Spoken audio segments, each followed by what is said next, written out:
I am happy to join with you today in what will go down in history as the greatest demonstration for freedom in the history of our nation.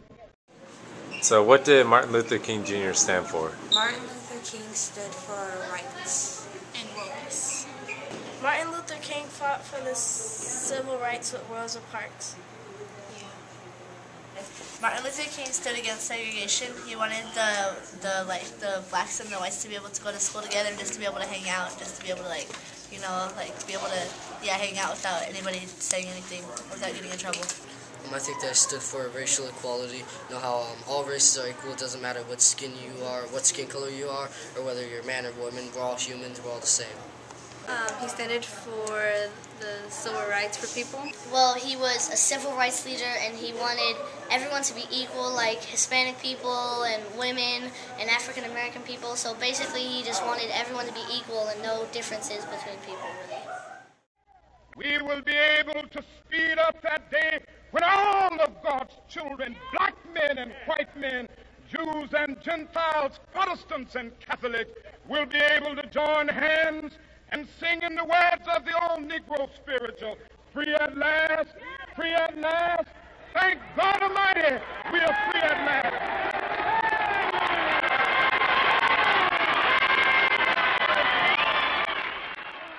All right, so how did Martin Luther King Jr.'s dream affect you?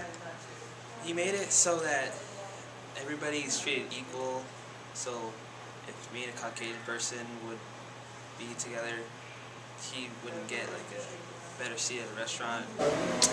He allowed segregation to be abolished and people to appreciate other cultures and beliefs. And I enjoyed the diversity. His dream allowed acceptance, and I am multicultural myself. And I wouldn't be here if it weren't for MLK. Martin Luther King Jr. hadn't done what he did, a lot of my friends wouldn't be here, and a lot of loved ones would be separated. He made it possible for equalness.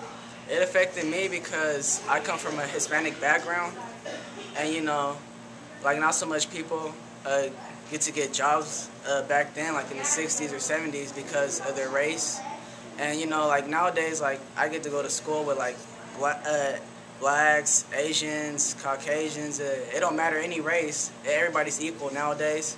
Back days, like if you were trying to get a job and you're black or any other race, you wouldn't be able to get it. Martin Luther King, he spoke out about it, and he tried hard for everybody so that we can all be equal, because we all are human beings. And so yeah, it affected me a lot, because nowadays you can go get a job, a good job. You can go to school anywhere you want to without anybody saying anything about your background, because you're lower class, and that's it.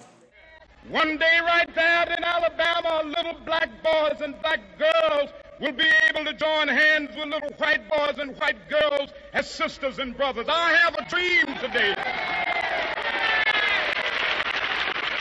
I could carry out the dream by telling people who he was and his dream. I can carry out the dream by being respectful, like to elders and other diversities and siblings, and by helping others carry out the dream. I can carry the dream by telling people about what he did and how it affected America. So what was Dr. King's dream? He told his dream, and he's really helpful. Yeah, she is very helpful. How can you be like Dr. Martin Luther King? By helping others. I have a dream that one day, even the state of Mississippi, a state sweltering with the heat of injustice, sweltering with the heat of oppression, will be transformed into an oasis of freedom and justice. I have a dream that my 4 little children will one day live in a nation where they will not be judged by the color of their skin, but by the content of their character. I have a dream today